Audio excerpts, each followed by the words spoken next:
Hello, class. Today I'm going to talk about motivating yourself to achieve success in your schooling and in life in general. Now, let me begin first by talking about my situation when I was in high school. Now, when I was in high school, I really didn't know where my life was going to go. I really didn't have any plans for the future, and I really didn't take school that seriously in the beginning. Now, I'd rather hang out with my friends and play video games than actually study. And I really just cared about the here and now, the present rather than the future. I really had trouble visualizing ahead and seeing the future. This was my main problem at the time. I couldn't see the light at the end of the tunnel. I couldn't and was unwilling to do so. Now, trying to motivate myself was a huge problem for me. In the beginning, I didn't really think that any information that I picked up in high school was actually going to be utilized in my future. Now, this was my past mentality. It's completely different than my current mentality. Now, I believe there are essentially two main techniques and desires that you need to have to be successful: motivation and visualization. Now, let us be clear about this first. There can be no success without motivation to achieve success. Having this drive can go a long way in your future career. Now, visualization is also very important. Having the ability to visualize a future outcome is essential in achieving a specific goal. Now, for example, Steve Jobs had a vision. He could literally see it. He could see it. He pushed himself to achieve this goal, and no matter the cost.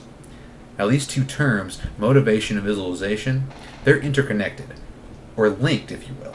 Visualizing a future state is a motivational incentive.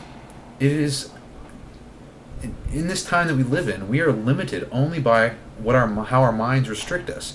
If you are able to remove these barriers, you can literally achieve anything. Now, this is my personal belief, and it differs widely with my past beliefs when I was in high school. Well, in the beginning of high school.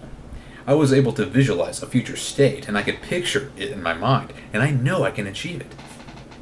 No goal is too large, and one mistake that people make in their lives is not thinking big enough to achieve their dreams.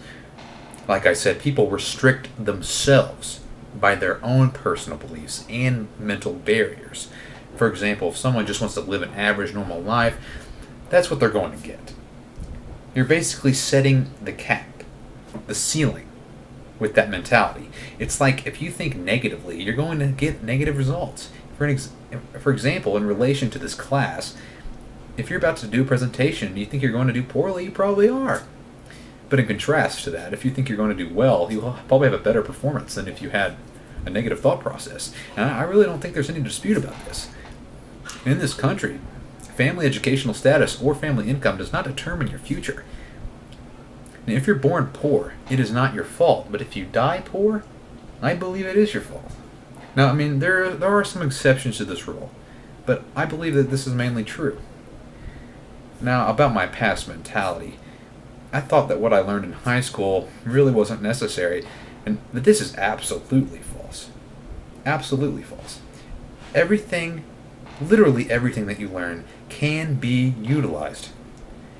I'm serious when I say this, that you need to utilize all information that you can utilize, big or small, whether it pertains to you or not. Knowledge is literal power. I hope you could take something away from this presentation, and I look forward to your comments and suggestions. Thank you so much.